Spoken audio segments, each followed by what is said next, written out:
Assalamualaikum warahmatullahi wabarakatuh. Hari ini saya mau menjelaskan mengenai struktur keruangan desa. Tentunya desa dengan kota ini merupakan dua wilayah yang memiliki karakteristik yang berbeda, baik dari segi fisik maupun kondisi sosialnya. Nah, jadi kita bicara mengenai desa terlebih dahulu, biar kita bisa membandingkan antara desa dengan kota. Jadi hari ini struktur keruangan desa. Nah, sebelumnya kita harus mengetahui dulu apa pengertian daripada desa. Desa ini berasal dari bahasa apa ya? Desa itu berasal dari bahasa Sangsekerta, yaitu desi, yang artinya adalah tanah kelahiran. Nah, desa terbentuk dari kumpulan unit permukiman kecil, yaitu kampung ataupun dusun. Nah, desa dikenal dengan istilah lain sesuai dengan bahasa daerah masing-masing. Contohnya, nagari itu istilah yang digunakan di Sumatera Barat. Kemudian di Sumatera Utara, huta, ya, huta. Kemudian untuk daerah Sulawesi Utara disebut dengan wanus. Kemudian di daerah Aceh disebut dengan gampong, ya, istilah untuk desa tadi gampong. Nah, jadi masing-masing daerah ini sesuai dengan bahasanya masing-masing menyebutkan kata desa tadi.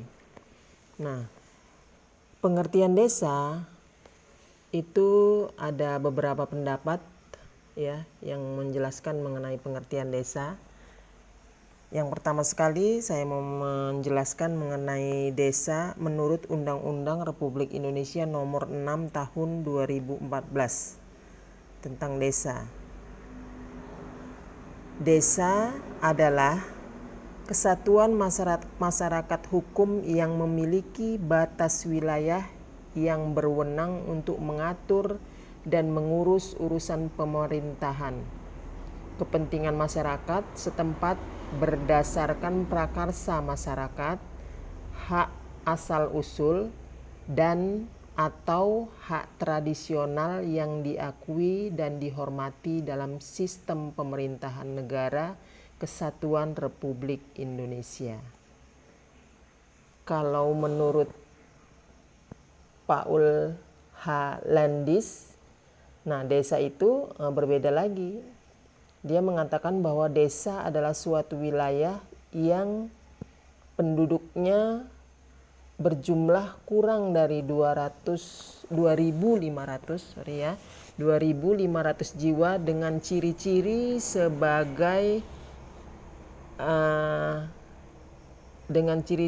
sebagai berikut, ya. Yang pertama, mempunyai pergaulan hidup yang saling mengenal. Yang kedua, adanya ikatan perasaan yang sama tentang kebiasaan.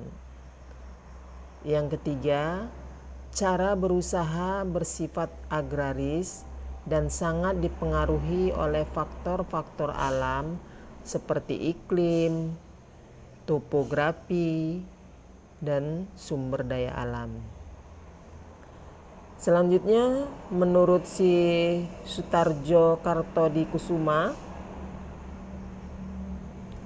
ya, dia mengatakan bahwa desa adalah suatu kesatuan hukum di mana bertempat tinggal suatu masyarakat yang berkuasa mengadakan pemerintahan sendiri.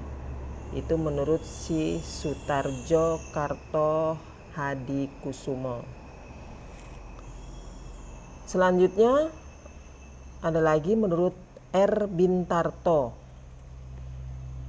Bintarto menyebutkan bahwa desa merupakan hasil perwujudan geografis yang ditimbulkan oleh unsur-unsur fisiografis, sosial, ekonomi, politik, dan kultural yang terdapat di suatu daerah serta memiliki hubungan timbal balik dengan daerah lainnya.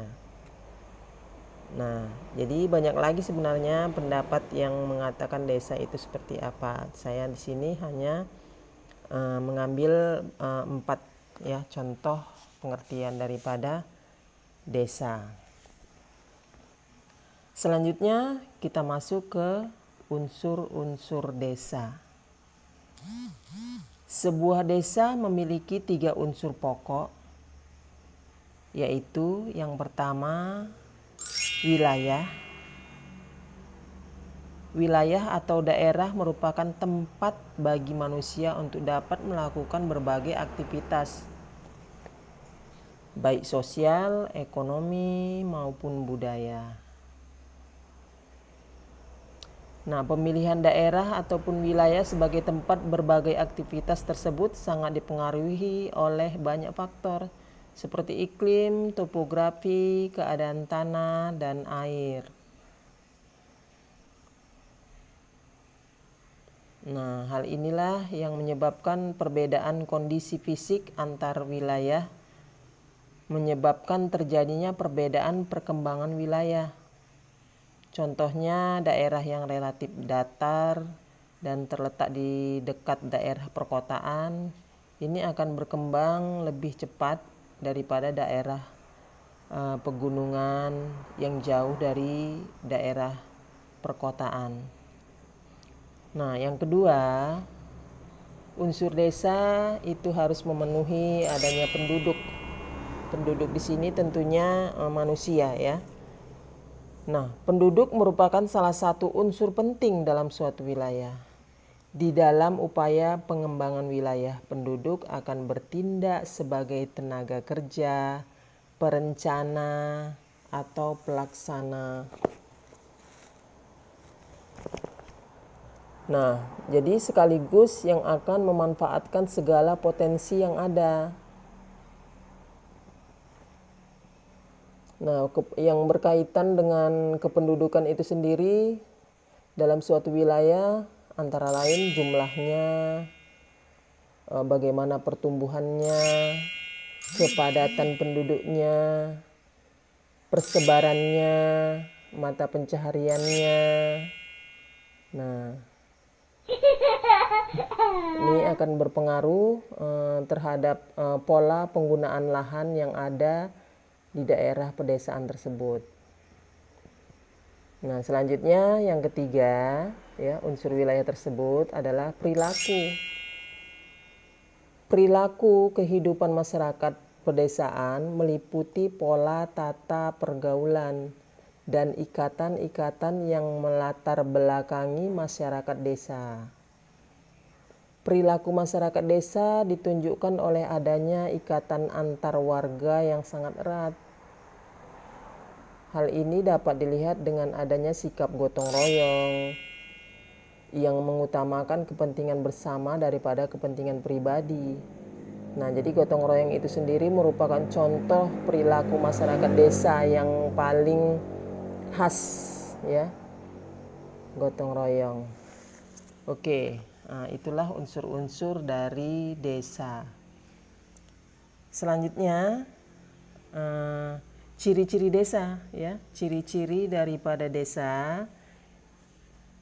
Secara umum, pedesaan mempunyai ciri-ciri sebagai berikut. 1. Kehidupan masyarakatnya sangat erat dengan alam.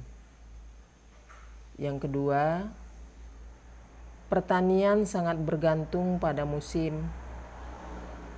Yang ketiga, desa merupakan kesatuan sosial dan kesatuan kerja. Yang keempat, struktur perekonomian bersifat agraris. 5. Hubungan antar masyarakat desa berdasarkan ikatan kekeluargaan yang erat.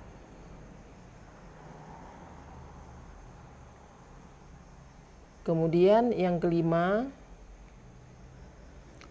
udah ya, keenam sekarang.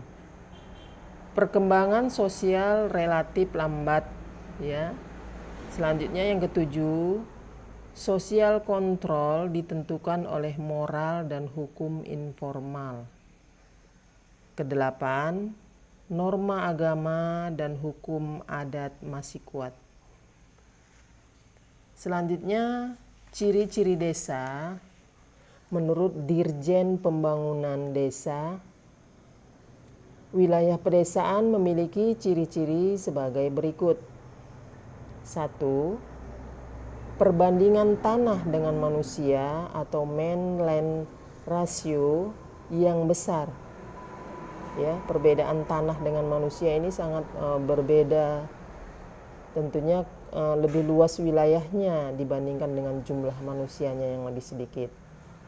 Yang kedua, sebagian besar penduduknya bermata pencarian sebagai petani atau istilahnya adalah agraris. Yang ketiga, penduduknya masih bersifat tradisional. Jadi masih berpegang teguh kepada tradisi adat setempat. Nah, itulah pengertian desa, unsur-unsur desa, dan ciri-ciri daripada desa. Untuk selanjutnya, saya akan menjelaskan mengenai pola desa dan fungsi desa. Terima kasih.